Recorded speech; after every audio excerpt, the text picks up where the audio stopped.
묵상기도 드림으로 주일 일부 예배 시작하겠습니다.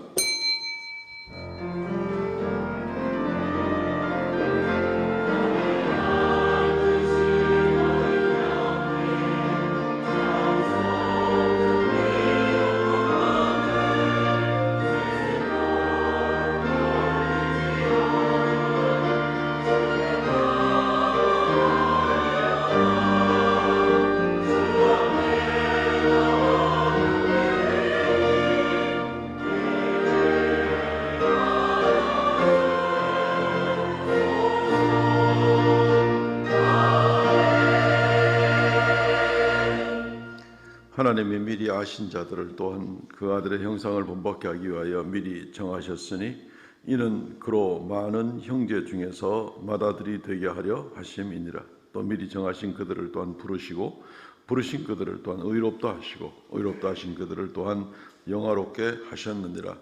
하나님 아버지, 오늘도 여전히 우리에게 좋은 날 주시고 주님 사랑하는 거룩한 믿음을 허락하여 주셔서 우리가 주 앞에 나와서 머리 숙여 경배하게 하심을 감사하옵나이다. 우리가 하나님의 자녀가 되었으니 이 감격을 감당하지 못하고 날마다 주를 찬양하고 또 주님께 의지하고 주님과 동행하기를 원하옵나이다. 지난 한 주간 돌아보면서 우리의 부족한 점들을 주님 사하여 주시고 이제는 회개하여 주의 말씀으로 돌이켜서 주께 더 가까이 나가는 귀한 역사 있게 하여 주시고 오늘 예배의 시간을 통하여서 우리의 심령이 더욱 새롭게 되는 놀라운 역사가 있게 하여 주옵소서. 이 한 주간도 온전히 주 앞에 의탁하옵나니 순간순간 주를 생각하고 주를 높이기를 원합니다. 우리의 발걸음을 지켜주시고 우리의 마음의 생각과 입술의 말과 모든 행한 가운데 주님 보호하여 주시며 우리 성도들의 모든 가정과 모든 삶의 현장 가운데 주님 함께하여 주시옵소서. 감사와 찬송을 돌려엎고 예배의 시종을 주 앞에 의탁하오며 예수님 이름으로 기도하옵나이다. 아멘.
전능하사 천지를 만드신 하나님 아버지를 내가 믿사오며 그 외아들 우리 주 예수 그리스도를 믿사오니 이는 성령으로 잉태하사 동정녀 마리아에게 나시고 본디오 빌라도에게 고난을 받으사 십자가에 못 박혀 죽으시고 장사한 지 사흘 만에 죽은 자 가운데서 다시 살아나시며 하늘에 오르사 전능하신 하나님의 우편에 앉아 계시다가 저리로서 산자와 죽은 자를 심판하러 오시리라.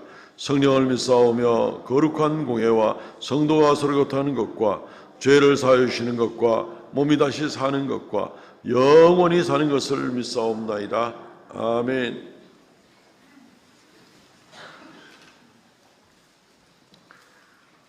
교동문 63번 시편 145편 말씀입니다. 왕이신 나의 하나님이여, 내가 주를 높이고 영원히 주의 이름을 송축하리이다.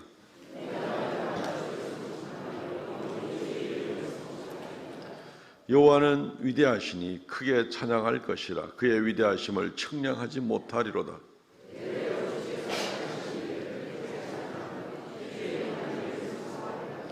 주의 존귀하고 영광스러운 위엄과 주의 기이한 일들을 나는 작은 소리로 읊조리리이다.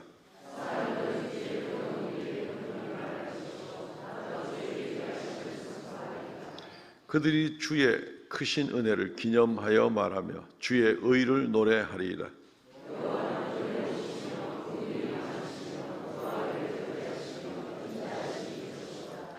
여호와께서는 모든 것을 선대하시며 그 지으신 모든 것에 긍휼을 베푸시는도다.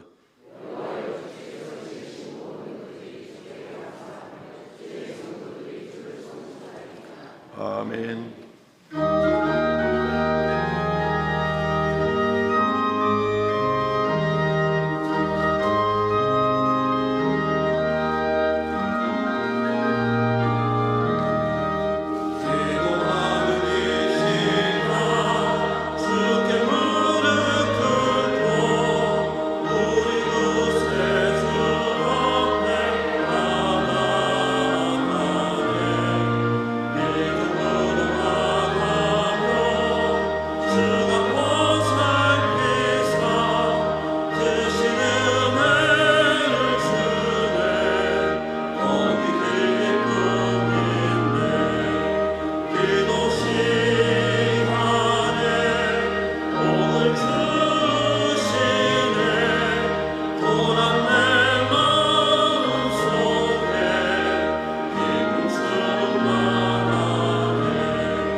하나님 아버지, 오늘도 부족한 저희들을 사랑하시어 거룩한 주님 앞에 나와 예배하게 하시니 감사합니다.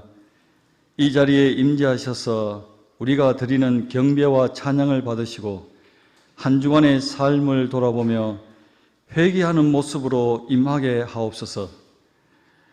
우리가 육신에 사로잡혀 있을 때마다 영적인 갈급함을 잊어버립니다.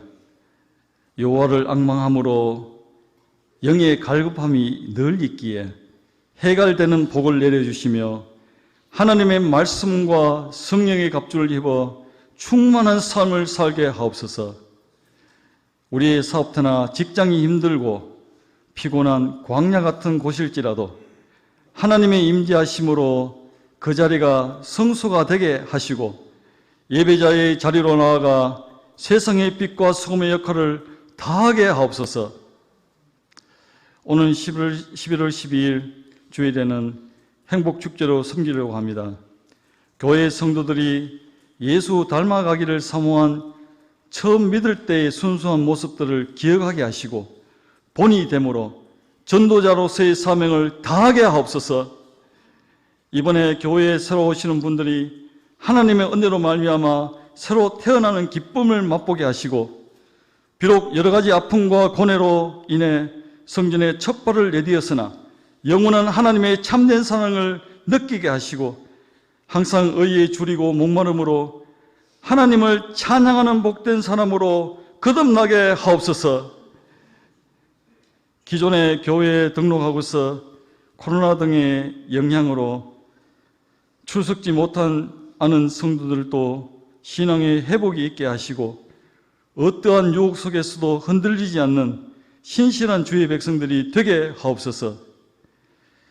질환 중에 있는 성도들을 불쌍히 여기시어 속히 회복되게 하시고 함께하는 가족들도 평안함을 허락하시어 늘 감사함이 넘쳐나게 도와주옵소서.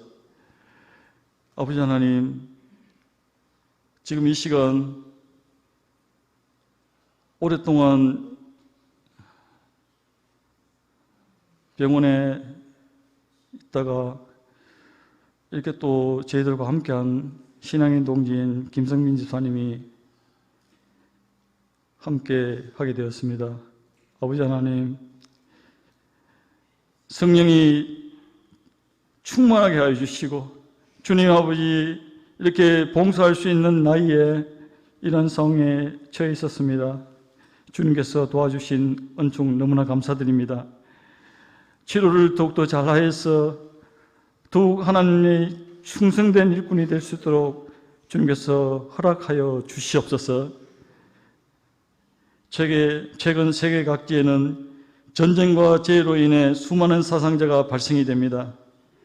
죽음의 공포에 있는 저들을 불쌍히 여기시어 구원하옵시고 삶의 희망의 끈을 놓지 않게 도와주시옵소서. 진정한 평화가 하늘에서 내려온다고 하셨사오니 참된 자유와 안정된 삶이 되게 도와주옵소서. 이 힘든 시기에 불평불만보다 더욱 합심하여 겸손히 하나님 앞에 엎드려 기도하며 회개하는 주의 백성들이 되게 하옵소서. 이 시간 말씀을 전가하실 목사님에게 지혜와 능력을 더하시어 살아있는 생명의 말씀이 우리에게 도전이 되며 용기를 얻는 귀한 말씀이 되게 하옵소서. 오늘 하루 교회에서 봉사로 수고하시는 주의 손길에 하나님의 은총이 임하게 하시고 비록 짧은 시간에 행할지라도 한 주간 내내 연습을 거듭하여 올려드리는 호산나 찬양 대원들의 음성을 주님께서 기쁘게 받아 주시옵소서. 예수님의 이름으로 기도드립니다.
할렐루야, 감사합니다.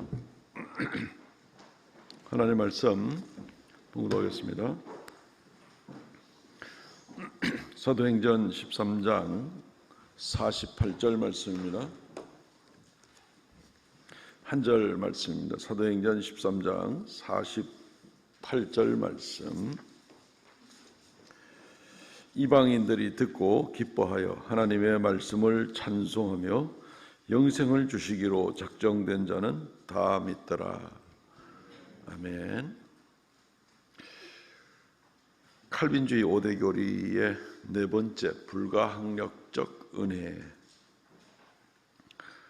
은혜라는 주제를 가지고 오늘 말씀을 증거하겠습니다. 우리 칼빈주의 5대 교리를 이제 오늘 이제 네 번째까지 하고, 다음 주는 이제 우리 유치부까지 올라와서 같이 예배하는 온세대 예배입니다. 그래서 다른 본문을 가지고 제가 설교를 하고, 그 다음 주에 이제 다섯 번째 교리를 마저 공부하는 또 그런 시간을 갖도록 하겠습니다. 네 번째 이 칼빈주의 교리는 불가항력적 은혜입니다. 말 그대로 저항할 수 없는, 저항이 불가한 그런 하나님의 은혜다라고 이야기를 하고 있습니다. 하나님의 선택하심과 성령의 부르심에 있어서 하나님의 은혜를 베푸시고, 그리고 하나님의 백성으로 자기를 고백하고 나가는 모든 길에 있어서 인간은 거부할 수 없다라는 것이 바로 이 불가항력적 은혜의 교리가 됩니다. 아마 이 교리의 핵심적인 이 아이디어를 듣자마자 혹시 그럼 뭐 우리가 아무것도 할 수 없는 뭐 로봇 같이 그렇게 끌려가야 되는 것인가 하는 그러한 생각을 심심찮게 오해를 하기도 합니다. 그래서 칼빈주의와 반대로 알미니안주의자들은 불가항력적이 아니라 가항력적, 저항할 수 있는 은혜다라고 이렇게 주장을 하기도 합니다. 인간에 의해서 얼마든지 하나님의 선택하심과 또 성령께서 부르심이 거부될 수 있다 하는 것이 바로 이 알미니안주의자들의 가항력적 그러한 은혜다라는 것입니다. 어쨌든 이것을 오늘 자세히 살펴보겠습니다만은 그들의 생각은 성경 말씀에 비추어서 진리도 아닐 뿐더러 위험하기 짝이 없는 그런 생각에 지나지 않는 그런 모습들을 우리가 살펴보게 될 겁니다. 어쨌든 오늘 우리는 이 교리를 공부하면서 우리 성도들은 거역할 수 없는 하나님의 이 은혜를 말미암아서 구원을 받게 된 것이 얼마나 우리가 감사한가. 이것이 나의 저항할 수도 있을지도 모르는 그러한 능력에 구원을 맡기신 것이 아니라 하나님께서 일방적으로 강권적으로 나를 이끌어 주신 것이 얼마나 감사한 것인가. 이 교리를 공부하면서 다시 한번 하나님의 은혜에 감사하고 하나님을 찬양하고 나갈 수 있기를 바랍니다. 두 가지 정도로 크게 나누어 생각하겠습니다. 첫째는 구원의 은혜는 하나님의 사역이므로 불가항력적이다라는 겁니다. 구원의 은혜는 하나님, 삼위일체 하나님의 사역이기 때문에 우리가 저항할 수 없는 것이다. 마치 하나님이 온 우주 만물을 창조하실 때에 우리가 no라고 얘기할 수 있는 것이 아닌 것처럼 온 우주 만물을 만드실 때에 하나님께서 우리를 위하여 베푸신 구원의 은혜를 베푸실 때도 우리가 저항할 수 있는 것이 아니다. 하나님의 일이기 때문에 이것은 저항할 수가 없다라는 것을 먼저 우리가 좀 생각을 해봐야 되겠습니다. 우리가 잘 알고 계시는 부분입니다만은 구원은 하나님께로 말미암습니다. 하나님께로부터만 말미암습니다. 하나님께로부터만 말미암습니다. 하나님이 구원의 계획을 가지시고 예정과 선택을 감당하시며, 그리고 하나님의 아들 성자 예수께서 십자가에 달리셔서 구원에 정당하게 성취될 수 있도록 십자가에서 희생을 감당하셨고, 예수님의 이 십자가의 은혜를 성령 하나님께서 우리에게 강권적으로 역사하셔서 우리가 예수를 믿게 되었다. 그러므로 구원은 처음 계획할 때부터 해서 마지막 우리가 영원 천국에 들어갈 때까지 온전히 성부, 성자, 성령 하나님에 의해서만 주도되었던 일이다라는 이제 그런 내용이 되겠습니다. 이것을 우리가 정리해서 로마서 8장 28절로부터 30절 말씀에 보면은 잘 정돈이 되어 있습니다. 28절입니다. 우리가 알거니와 로마서 8장 28절입니다. 하나님을 사랑하는 자 곧 그 뜻대로 부르심을 입은 자들에게는 모든 것이 합력하여 선을 이루느니라. 자, 그 다음에 29절부터 계속 보면요, 하나님이 미리 아신 자들을 또한 그의 형상을 본받게 하기 위해서 미리 정하셨으니, 예정이죠. 제일 앞에는 미리 아신 자들은 예지, 그 다음에 미리 본받게 하기 위해서 미리 정하셨으니 예정이 되는 것이죠.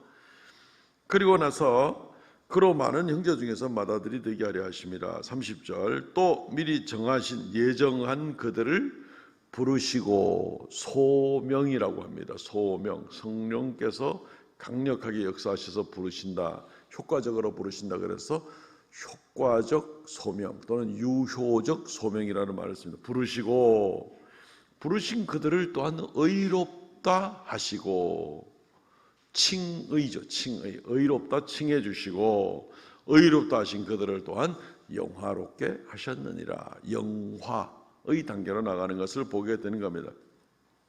이 일들이 누가 했다는 얘기입니까? 미리 아시고 미리 정하신, 예지와 예정을 하신 분이 하나님이시고, 그리고 하나님의 성령께서 부르시고, 그리고 하나님께서 의롭다고 인정해 주시고 칭의하시고, 그리고 영광 가운데 우리를 나아가도록 하나님께서 우리를 영화롭게 하셔서, 처음부터 끝까지 다 하나님이 이 구원의 서정, 구원의 단계라고 볼 수가 있는데, 이 구원의 단계 5가지가 로마서 8장에 언급되어 있는데, 이 5가지의 모든 단계에서 인간이 개입되는 것이 아니라 전적으로 하나님만이 이 5단계를 전부 다 이끌어 나가시는 그런 모습을 보게 되는 겁니다. 이 일은 더구나 우리가 원어적으로 보게 될 때는 이 말은 전부 다 과거형으로 되어 있습니다. 근데 아시다시피 하나님은 영원한 분이기 때문에 과거나 현재나 미래가 없죠. 하나님은 항상 현재입니다. 항상 모든 시간대에 영원토록 계시는 분이 하나님이십니다. 그런데 굳이 이것을 과거형으로 표현했다는 얘기는 시간이 과거라는 얘기가 아니라 확정적이다라는 이제 그런 뜻이 되는 겁니다. 헬라어를 사용하는 문법 구조도 그렇게 되어 있고요. 그래서 하나님께서 이 5가지 단계를 이끌어 나가시는데, 과거형으로 표현함으로써 이미 확정적으로 이 일은 일절 변개가 있을 수가 없다, 이렇게 로마서 8장 말씀에 나와 있게 되는 것입니다. 영원전부터 영원까지 하나님의 구원의 계획이 또 실제로 어떻게 이루어지는가 하는 것입니다. 하나님의 손에 맡겨질 때만 사실 구원이 가능합니다. 우리 인간에게 맡겨지면, 우리가 칼빈주의 5대 교리의 제 첫 번째가 전적 부패, 곧 구원에 대한 인간의 전적 무능력 교리를 배우게 되었는데, 인간이 가만 놔두면 혼자서 구원받을 수 있는 가능성이 제로입니다. 마이너스 500%, 1000%입니다. 전혀 가능성이 없습니다.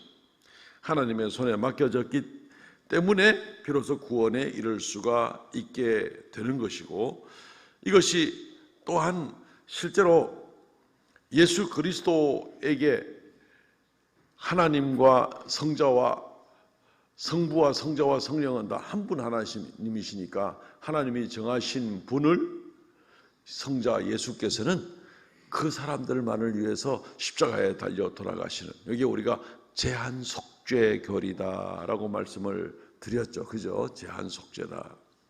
하나님이 선택하고 하나님이 예정한 그 사람들만을 위해서 예수께서 십자가에 달려 돌아가시되, 그래서 그 보혈의 은혜가 넘치게 하시되, 그 보혈의 은혜는 하나님이 예정한 사람은 한 사람도 실패하지 않고 반드시 주님께 이끌림을 받도록 해주신다는 겁니다.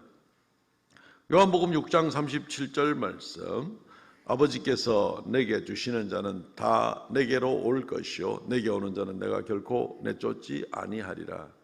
아버지께서 요 구절들을 좀 잘 적어 놓으면 굉장히 도움이 됩니다. 또 오늘 안예배 설교 듣고도 정말 저는 엑기스로 지금 설교를 해야 되거든요. 시간이 짧기 때문에. 근데 다 기억이 안 되면 나중에 유튜브를 통해서 다시 또 반복해서 들으시기를 바랍니다.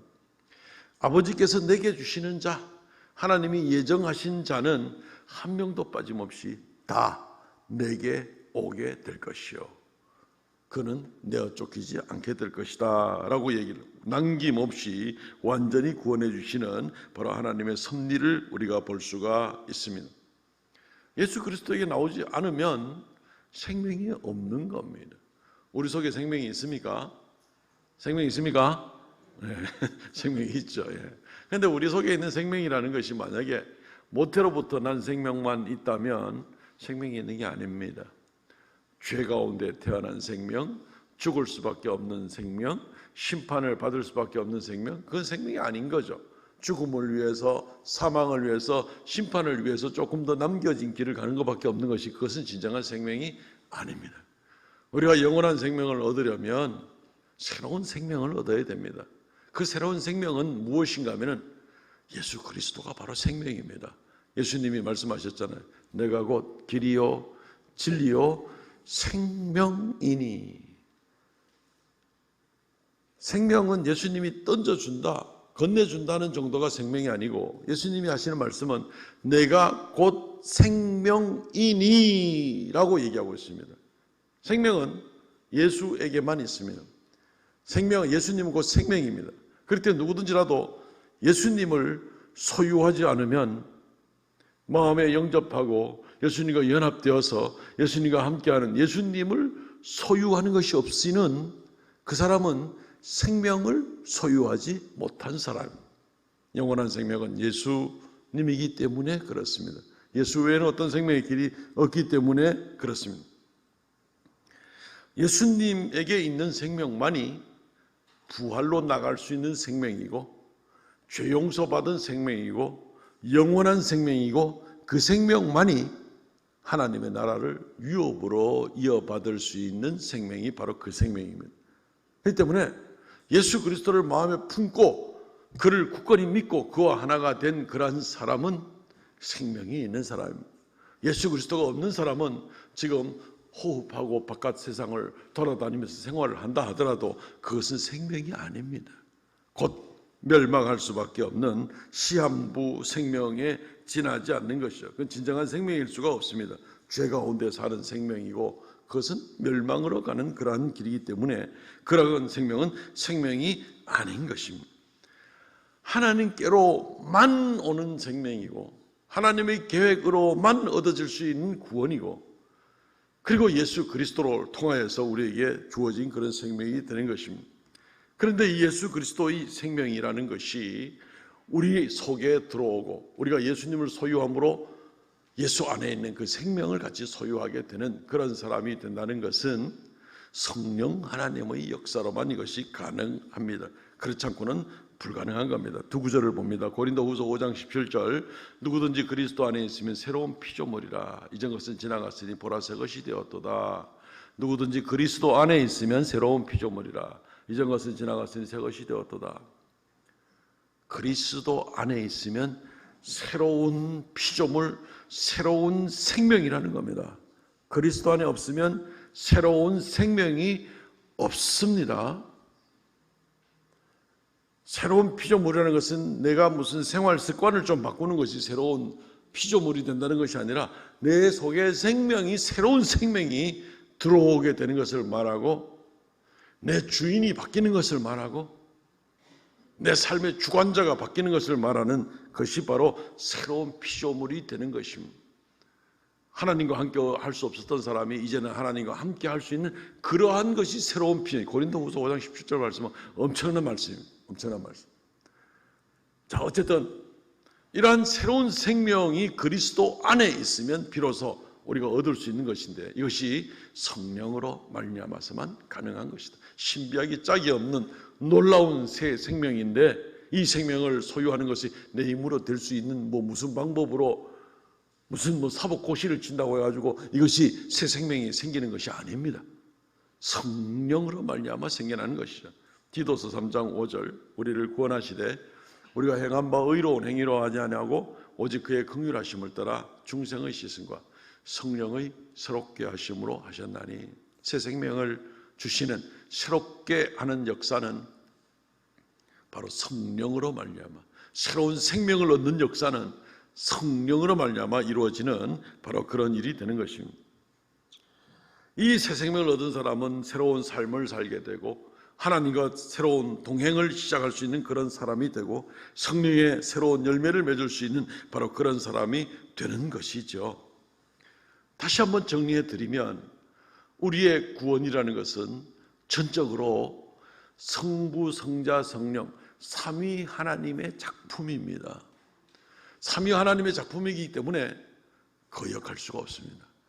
하나님께서 천지 만물을 창조하는 것을 우리가 반대한다고 그것이 천지 창조가 없어지는 것이 아닌 것처럼, 그것이 중단될 수 있는 것이 아닌 것처럼, 천지 창조보다 더 귀중한 한 사람의 생명을 구하는 것, 한 사람이 온 세상보다 더 귀하다고 주님께서 말씀하셨는데 한 사람의 생명을 구하는 것을 우리가 막을 수 있다? 그럴 수 없습니다. 우리는 저 쓰나미도 못 막잖아요.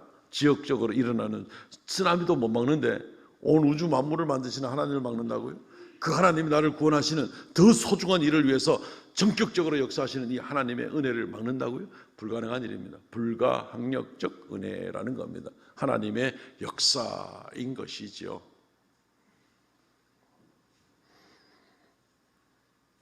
우리는 이 은혜가 너무너무 감사해서 정말 하나님께 감격하고 찬송을 드릴 것밖에 없습니다. 오직 우리의 구원이 우리의 능력으로도 안 됩니다. 의지로도 안 됩니다. 하나님께로만 나오는 것입니다. 로마서 9장 16절 말씀 보시면 그런즉 원하는 자로 말미암음도 아니요 다른 박질하는 자로 말미암음도 아니요 오직 긍휼히 여기시는 하나님으로 말미암음이라. 내가 원한다고 되는 거 아닙니다. 다른 박질하고 온갖 방법으로 노력한다고 얻어지는 구원이 아닙니다. 오직 긍휼히 여기시는 하나님으로만 말미암음이라. 하나님께서만, 오직 하나님께서만 우리에게 구원을 주시고자 하는 그 은혜, 완벽한 방법의 완벽한 역사 가운데 그 위대한 하나님의 능력의 역사로 우리에게 주시는 바로 그 구원, 이걸 우리가 지금 받아 있는 겁니다. 한 사람 한 사람이. 얼마나 우리 한 사람 한 사람이 놀라운 그런 존재인지 모릅니다. 전적인 하나님의 작품이기 때문에 우리는 불가항력적 은혜다, 이렇게 먼저 말씀을 드릴 수 있겠습니다. 이러기에 망정이지 내 손에 맡겨졌으면 어찌 될 뻔했습니까? 큰일 날 뻔했습니다. 온 우주 만물 창조도 막을 수 없는 그런 놀라운 하나님의 능력으로 나를 강권적으로 오늘까지 인도하셨기에 망정이지. 그러기에 내 구원이 확실하지. 온 우주 만물은 차라리 때가 되면 없어질지라도 우리의 구원은 없어지지 않고 영원한 하나님의 이 굳건한 손길을 생각할 때 우리가 얼마나 감사한지 모릅니다. 불가항력적 은혜가 얼마나 우리가 감사한지 모릅니다. 두 번째, 성령의 부르심이 불가항력적입니다.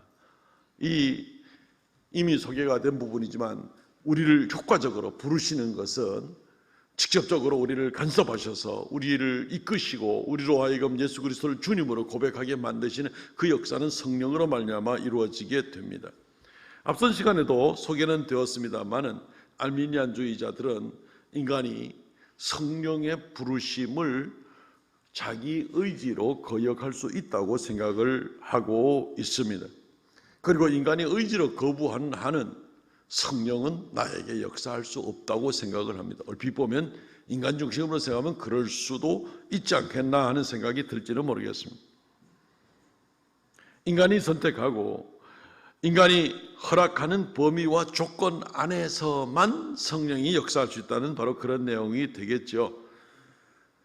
구원의 역사에 있어서 성령의 간섭하시고 나를 이끄시고자 하는 의도가 얼마든지 내 의지에 의해서 제약을 받을 수 있다는 말도 되는 것입니다. 점점 위험해지기 시작하죠.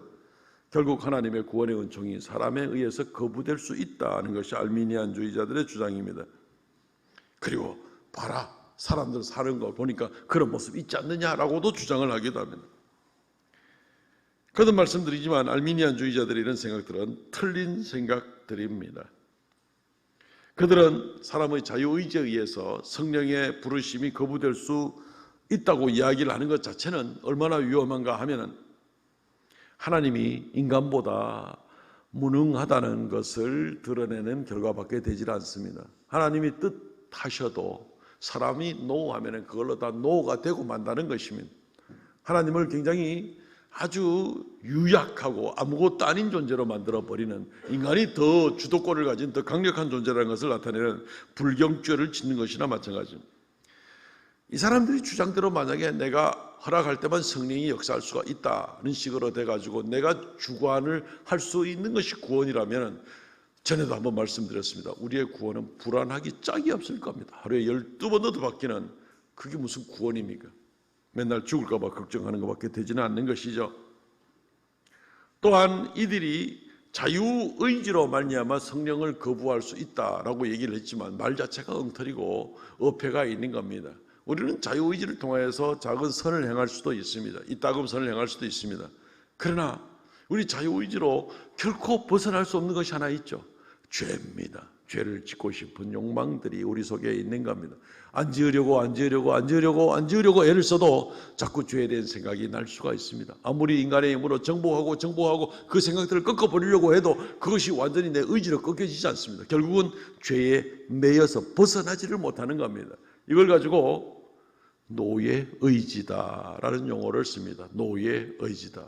인간에게 엄격한 의미에서 자유의지가 있느냐? 자유의지 있습니다. 물론 우리가 뭘 결정할 수 있는 의지가 있죠. 그렇지만 더 엄격한 의미에서 우리는 마음속 깊숙이 우리를 붙잡고 있는 것은 노예, 죄를 향하여 달려가는 노예의지가 우리를 더 강력하게 붙들고 있다는 것을 인정하지 않을 수가 없습니다. 노예의지에 따라 사는 겁니다. 그래서 이 노예의지라는 말은 마틴 루터가 처음 사용한 말인데, 인간에게 자유의지는 없다, 노예의지가 있을 뿐이다 라는 그런 말을 하기도 했습니다. 알미니안주의자들의 이러한 주장은 잘못된 설명일 뿐 아니라 하나님을 경솔히 여겨버리는 불경죄를 짓고, 그리고 구원에 한 명도 이르지 못하게 할 뿐 아니라 멸망으로만 달려가게 만드는 바로 그런 주장이 바로 이 알미니안주의자들의 그런 저항할 수 있는 은혜다, 이렇게 하는 그런 교리가 될 것입니다. 칼빈주의자들은 이와는 다릅니다. 하나님의 구원은 처음부터 하나님이 예정하시고 하나님이 택하시고, 그리고 나서 성령으로 하나님이 부르시고, 그 이전에 예수 그리스도께서 십자가에 달리셔서 유효하게 그 사람들만을 위하여 십자가에 달리시고, 정확하게 성령께서는 그 사람들에게 간섭하셔서 반드시 예수 그리스도를 믿도록 인도하시는, 한치의 오차도 없이, 그리고 끝까지 붙들고 나가시는 이러한 칼빈주의의 그러한 교리는 오히려 우리의 구원을 더 든든하게 해주고, 이것은 우리의 안전을 위해서 우리가 꾸며낸 말이 아니라 지금까지 성경 구절을 계속 확인하듯이 하나님 말씀이 그렇게 얘기를 하고 있는 겁니다. 우리는 얼핏 봐서 복음을 전해도 거부하는 사람이 있지 않습니까? 그죠? 금요 전도대 때도 복음 전하다 보면은 거절하는 사람들 참 많습니다. 이걸 외적 소명이라고, 외적인 부름의 형태다, 외적 소명이라고 합니다. 외적 소명은 거부될 수가 있습니다. 복음을 전하는데 거부할 수가 있습니다. 얼마든지. 그러나 내적 소명이라는 것이 있습니다. 성령께서 간섭하시고, 이것은 성부, 성자, 성령에게만 속한 영역이 되겠죠. 성령께서 직접 다스리시는데 간섭하시고 그를 부르시는데 이것을 거부할 수는 없다는 겁니다. 내적 소명은 반드시 유효한 부르심이고, 내적 소명은 반드시 그가 주님께로 나오게 만드는 신비한 역사이면서, 이 내적 소명으로 성령께서 부르시는 그 사람은 영원전에 하나님께서 선택한 자요, 예수 그리스도께서 그를 위하여만 십자가에 달려 돌아가신 바로 그 사람들에게 성령께서 내적 소명을 부르시고, 성령께서 내적 소명으로 터치하시는 그 사람은 하나님 앞에 반드시 돌아와서 주님을 고백하고 예수 믿게 되는 그런 역사가 있게 되는 것입니다. 그러니까 거부할 수 없다, 성령의 부르심을 거부할 수 없다는 얘기는 바로 이 내적 소명은 거부할 수 없다, 이런 뜻이 되는 겁니다. 외부적인 부름과 내부적인 부름들이 있다는 겁니다. 이것을 우리가 주의 깊게 생각하면 복음을 전하다가도 거부당했을 때 그렇게 낙심하지 않을 수 있습니다. 이 두 가지는 같이 역사하십니다. 사도행전 16장 13절과 14절 말씀에 보면은 어떤 모습이 있는가 하면 사도 바울이 빌립보 지역에 가서 복음을 전합니다. 기도할 자리를 찾지 못하고 있다가 강가로 나가서 기도할 자리를 찾는데 보니까 여인들이 염색업을 한다고 거기에서 이 빨래터에 있는 모습들을 보게 됩니다. 거기에 있는 여인들에게 사도 바울이 복음을 전합니다. 여인들에게 복음을 전합니다. 여러 사람들에게. 근데 그 다음에 16장 14절 말씀에 이어서 어떤 말씀이 나오냐면 그때 자주 장사하는 루디아에게 하나님께서 주께서 그 마음을 열어서 복음을 받아들이고 사도 바울을 초청하는 모습을 보게 됩니다. 두 가지가 다 나옵니다. 사도 바울이 복음을 전하는 것은 외적 소명으로 복음을 외쳐서 소리를 내서 증거하는 것이고 그 다음에 주께서 그의 마음을 열어 하고 루디아의 마음을 주께서 여시는 일이 기록되어 있습니다.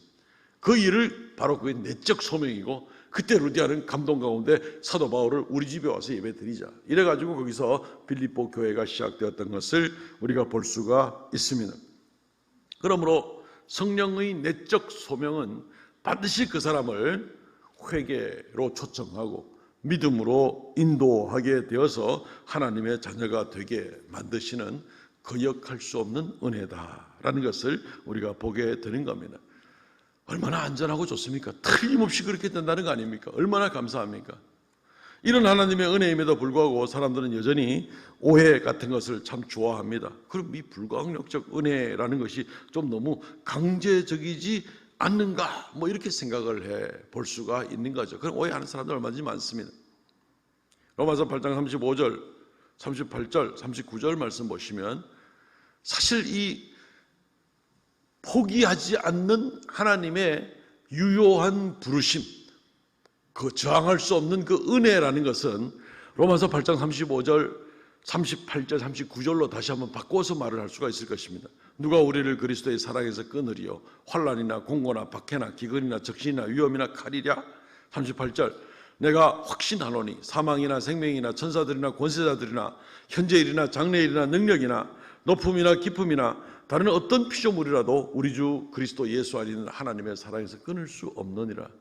이게 우리를 막 강제적으로 꼼짝 못하게 하는 것이 아니라 거역할 수 없는, 포기하지 않는 하나님의 우리에 대한 사랑이 환난이나 적신이나 기근이나 칼이나 눈에 보이지 않는 이 천사들이나 또는 어떤 땅에 있는 권세자들이나 어떤 지경이 있더라도 우리를 사랑하는 하나님의 사랑이 끊어지지 않는 가운데 결국은 우리를 찾아오시고 우리와 함께 하시고 우리를 부르시는 그 하나님의 포기하지 않는 사랑의 문제죠. 이거는 뭐 불가항력적 은혜는 너무 강압적이지 않느냐 이게 아니라 오히려 감동으로 어떤 이런 지경이라도 어떤 존재로부터 눈에 보이는 눈에 보이지 않는 현세적인 미래적인 어떤 존재로부터도 우리를 포기하지 않고 사랑하시는 그 하나님의 포기하지 않는 사랑, 이게 바로 하나님의 불가항력적 은혜라는 겁니다. 강제적인 거기 때문에 싫어 이럴 수 있는 문제가 아닌 것이죠. 이 내용이 어떤 것인지 안다면 말이죠.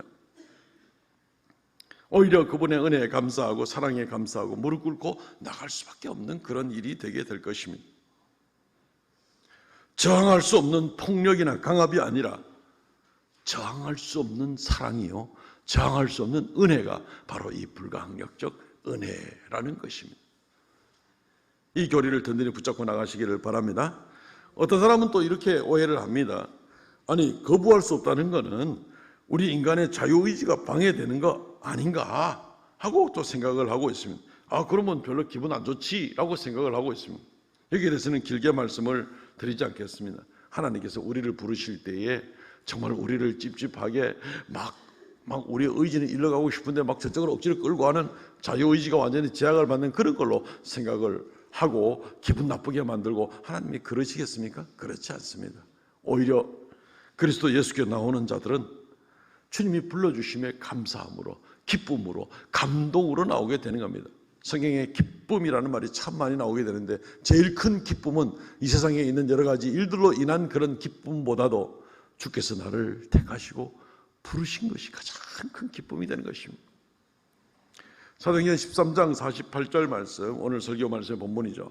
이방인들이 듣고 기뻐하여 하나님의 말씀을 찬송하며 영생 주시기로 작정된 자는 다 믿더라. 영원 전부터 하나님의 계획 가운데 있는 그런 자들이 다 믿게 되는데, 이들이 내 자유의지가 손상을 당했어, 나 기분 나빠, 이렇게 오는 것이 아니라 어떻게 해요? 하나님께서 나 같은 죄인을 구원해 주심에 대해서 너무너무 감사하고 기뻐하며 하나님께 나오더라, 그렇게 기록을 하고 있는 겁니다.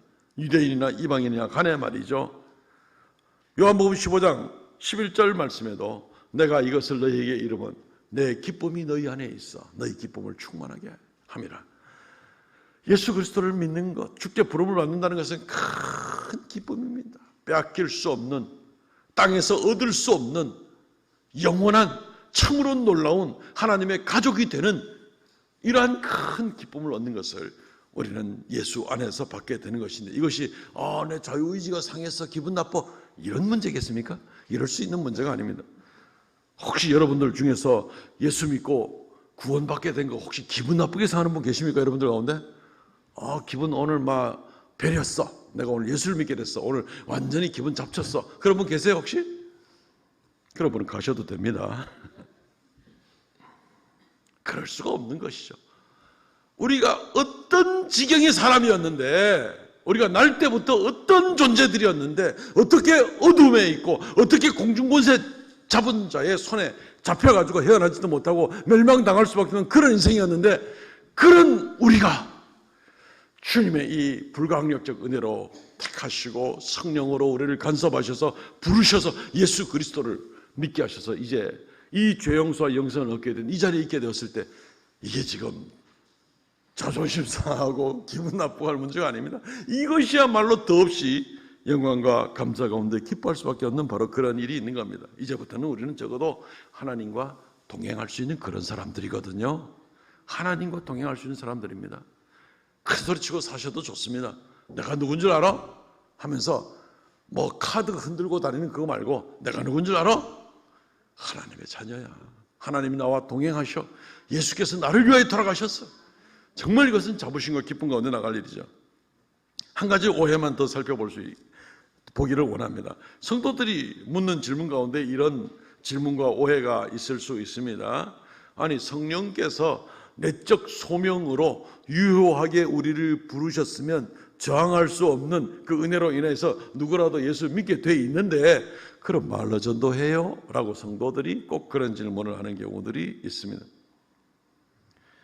성령의 불가항력적 은혜임에도 불구하고 우리는 반드시 전도해야만 합니다. 지난 주일에도 잠깐 언급을 드리긴 했습니다.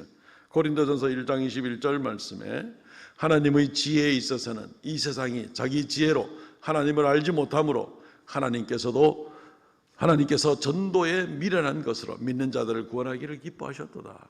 하나님께서 이 놀라운 구원의 계획을 이루어 나가는 데 있어서 사용하는 방법이 전도에 미련한 것을 통하여서만 이들을 부르시겠다고 이렇게 주님께서 말씀을 하시는 것입니다. 전도가 미련하게 보이는 것 같아도 전도에 미련한 이 방법만을 통하여서 주님께서 구하시겠다라는 겁니다. 하나님께서 직접 전지전능하신 능력으로 한 사람 와서 직접 부르시면 되잖아요. 물론 그렇게도 하셨습니다. 사도 바울이 다메섹 갈 때 공중에서 주님께서 직접 부르시기도 했습니다. 예수님께서 땅에 계실 때에 12 제자를 직접 부르시기도 하셨습니다. 그러나 예수님의 부활 승천하시고 제자들에게 이 복음을 증거하고 주님께로 부르라고 할 때 이 사명을 위임해 주시는 겁니다. 엄청난 생명 건질 수 있는 이 특권을 제자들에게 위임하고, 제자들은 그 다음 세대에게 위임하고, 그렇게 해서 계속 이 특권을 위임받은 사람들에 의해서만 복음이 증거되고, 그리고 그 복음을 듣고 주님께 달려 나올 수가 있게 되는 겁니다. 하나님께서 우리에게 이 전도에 미련한 것을 통하여서 구원의 길을 이루어지게 되는 것은 하나님의 능력에 제한이 있어서가 아니라, 얼마든지 하나님 혼자서 다 하고도 남을 수 있는 그런 능력이 늘 있지만, 이것은 우리에게 영광을 주게 한 겁니다. 우리에게 특권을 주게 한 겁니다. 로마서 10장 14절을 다시 한번 먼저 확인을 합니다. 그런즉 그들이 믿지 아니하는 자를 어찌 부르리요? 듣지 못한 이를 어찌 믿으리요? 전파하는 자가 없이 어찌 들으리요? 전파하는 자, 복음 전하는 자의 일이 반드시 필요한 것을 다시 한번 천명하고 있는데, 말씀드렸듯이 이것은 우리에게 큰 유익과 영광을 주시기 위한 것이다 라는 겁니다. 혹시 초등학교 다닐 때 반장 해보신 분 계십니까? 그러면은 줄반장이라도 해보신 분 계십니까? 반장쯤 하게 되면 어떡하죠? 반장쯤 되면은 선생님께서 야, 저 백목 좀 가져와. 뭐 요즘은 뭐 화이트보드입니까? 마커 좀 가져와. 뭐 심부름 시키고, 제가 어릴 때는 이 칠판 닦개 좀 가져와. 뭐를. 참고로 저는 반장은 못 해봤습니다. 그 심부름 하게 되면 어떻든가요? 별것도 아닌데, 아무것도 아닌데, 그 칠판 닦개 가져오는 게 뭐라고? 그거 갖고 오면서 꼭 으쓱으쓱 한다고 보면은, 이 친구들 보면은. 자기가 특별하게 쓰임 받았다는 것에 대한 자부심입니다. 선생님이 가져올 수도 있습니다. 어쨌든 그런 맥락에서 우리가 생각해 보게 될 때에, 우리가 주님께 이 사명을 위임받은 것은 주님의 능력이 없어서가 아닙니다. 전적으로 우리를 위한 겁니다. 우리에게 엄청난 영광을 주시기 위한 겁니다. 시간이 없어서 다 말씀을 드리지 못하지만 히브리서 2장 5절 이하의 말씀을 쭉 보시면 어떤 부분이 나오냐면은, 이 모든 하나님 나라의 유업과 통치권에 대해서 하나님께서 천사들에게 주시지 않는다라고 말씀하십니다. 어느 누구에도 주지 않습니다. 원래부터 이것은 사람에게 주신 겁니다. 창세기 1장에서부터 생육하고 번성하고 다스리라 하는 권세를 사람에게 주셨고, 하나님의 자녀들에게 주시는 그런 권세입니다. 하나님의 자녀들에게만 이 특권을 주십니다. 마지막 그리스도 예수께서 강림하시고 예수와 함께 모든 만물을 통치하는 일들이 있을 때 역시 누구에게 주는가 하면은 천사들에게 주는 것이 아니라 사람들에게만, 하나님의 자녀들에게만 이 권세를 주는 것이 히브리서 2장 말씀에 기록이 되어 있습니다. 능력과 기사와 표적 행함을 하나님의 자녀들에게만 주십니다. 아울러 복음 전하여서 생명을 구하는 엄청난 일을 사람들에게만 이 영광을 누릴 수 있도록 해주는 겁니다. 그렇기 때문에 우리는 주님께서 우리에게 이 복음 전하는 사명을 주신 것은 하나님의 구원의 통로를 그렇게 만드셨을 뿐만 아니라, 이것은 하나님의 능력이 없어서가 아니라 우리에게 엄청나게 놀라운 영광을 우리에게 안겨주시고 장차 모든 만물을 통치할 바로 그러한 하나님의 자녀들에게 주시는 특별한 권세인 것을 우리가 생각해야 되는 것입니다. 그러니까 우리는 전도는 사명 때문에, 주님의 명령 때문이라도 해야 되지만, 구원의 방법이기 때문에 해야 되지만, 우리가 받을 바로 영광이고, 나아가서는 이것을 해서 우리가 주님께 받을 상급이 바로 우리가 복음을 전하는 일이 되기 때문에 우리는 복음 전하는 일을 정말 힘써 감당이 되는 겁니다. 전부 다 우리의 유익을 위한 겁니다. 하나님의 영광을, 하나님을 기쁘시게 하기 위해서 충성할 수 있는 그런 기회도 우리를 위한 것이지만, 그것으로 인해서 우리에게 영광이 또 따라오고, 그것으로 인해서 우리에게 상급이 따라오고, 이럴 때 우리는 얼마나 큰 은혜를 받게 되는지 모릅니다. 다니엘서 12장 3절 말씀, 지혜 있는 자는 궁창의 빛과 같이 빛날 것이요 많은 사람을 옳은 대로 돌아오게 한 자는 별과 같이 영원토록 빛나리라. 많은 사람을 옳은 대로 돌아오게 한 자는 별과 같이 영원토록 빛나리라. 신약 성경에도 고린도전서 9장 18절, 그런즉 내 상이 무엇이냐, 내가 복음 전할 때에 값없이 전하고 복음으로 말미암아 내게 있는 권리를 다 쓰지 아니하는 것이라. 내 상이 무엇이냐, 복음 전하는 일에 바로 그것이 내 상이 된다라고 사도 바울이 이야기를 하고 있습니다. 그렇기 때문에 이 불가항력적인 은혜, 포기하지 않는 하나님의 사랑의 이 은혜로 인하여 우리가 복음 전할 필요가 뭐 있냐가 아니라, 오히려 이 절대적이고 놀라운 은혜를 많은 사람이 받아 누릴 수 있도록 우리가 여기에 도구로 쓰임받는 것이 얼마나 영광스러운 것이고 우리에게 상급이 되는 것이냐, 더 열심으로 나가야 될 바로 그런 일이 되는 것이죠. 그래서 그런 오해를 하지 마시기를 바랍니다. 말씀을 맺겠습니다. 사랑하는 성도 여러분, 오늘 불가항력적 은혜에 대해서 말씀을 우리가 공부하게 되었습니다. 이 구원의 도리로 우리를 구원하신 하나님을 찬양하지 않을 수가 없습니다. 우리에게 조그만한 거부할 수 있는 가항력적인 그러한 능력이나 권한을 우리에게 주셨더라면 우리는 정말 아무도 구원받지 못할 그럴 뻔했습니다.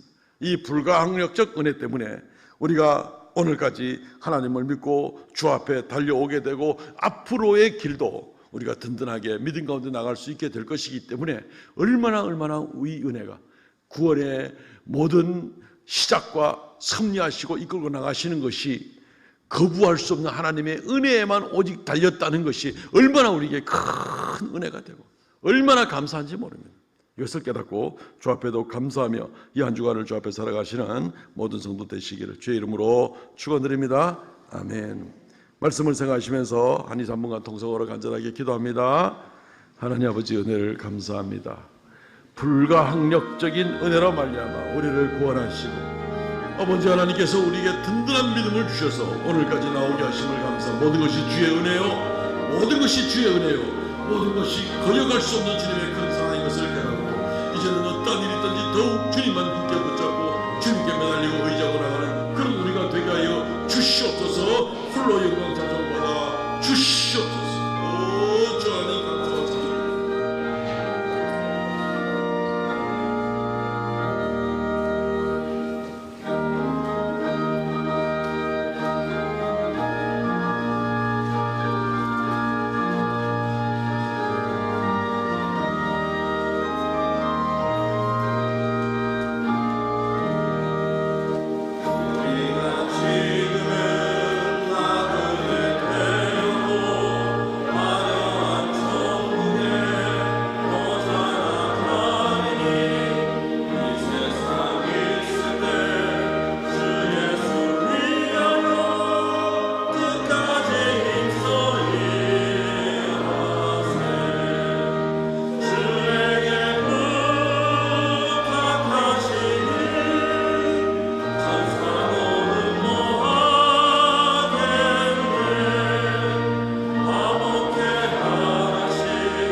이 시간 주 앞에 받은 은혜를 생각할 때 우리의 말로 다 표현 못하고 우리의 가슴으로 다 느끼지 못하고 우리가 어떤 모습으로도 하나님의 은혜를 갚을 길 없사오나 주 앞에 감사하고 찬양하고 순종하기를 원합니다. 이 시간 주의 말씀대로 11조의 예물, 감사의 예물, 정한 예물 올려오니 하나님께서 우리에게 소득을 주시고 우리에게 건강을 주시고 직장을 주시고 여러 삶의 현장들을 허락하여 주셔서 주님을 의지하게 하시고 또 주님 주시는 소득 가운데 귀한 예물들을 깨닫고 드릴 수 있도록 은혜 주심을 감사하옵나이다. 주님 기뻐 받으시며 아버지 하나님 생명의 역사, 놀라운 구원의 역사들이 더욱 놀랍게 일어나고 또 거기에 귀한 예물로 쓰임받게 하여 주옵소서. 주 하나님 드린 손길마다 주께서 그 믿음을 보시고 땅에 사는 동안 이 불가항력적인 하나님의 은혜를 깨닫고 한 걸음 한 걸음 주 앞에 더 가까이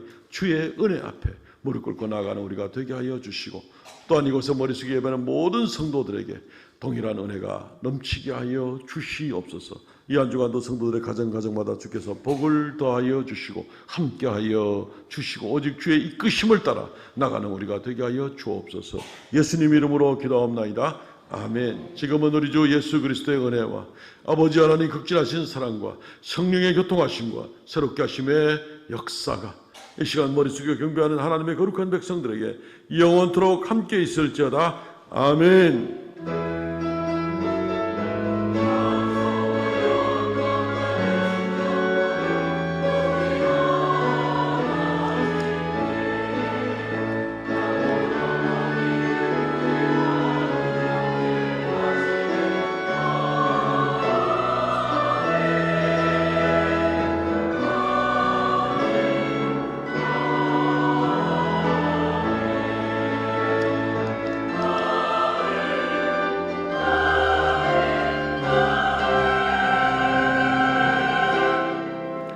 아멘. 예배를 마쳤습니다. 성도의 교회 시간입니다. 우리 지난주에 했던 인사말 한 번 더 합니다. 오직 주님의 은혜입니다. 전후 좌우로 4분 이상 인사하시기 바랍니다. 오직 주님의 은혜입니다. 오직 주님의 은혜입니다. 네, 오늘 우리 아까 기도 시간에 장로님이 언급하셨습니다만 우리 김성민 집사님 급성 백혈병으로 한 1년 지금 2병 넘었나요? 한 1년 10개월 한 10개월 정도 정말로 힘들게 잘 버텨오셨고 감당해 주셨고 온 성도들은 열심히 또 기도하고 그랬는데 지금까지 잘 진행되고 회복이 지금 돼가고 있습니다. 그래서 오늘부터 드디어 교회 예배에 출석할 수가 있게 되었습니다. 얼마나 감사한지 모릅니다. 그리고 이 10개월 동안 아픈 사람만큼이나 같이 힘들었던 우리 정진숙 집사님 박수받아 마땅한 것 같아요. 두 분 한번 일어나 주시고 우리 성도들은 크게 박수 한번 쳐주시기 바랍니다.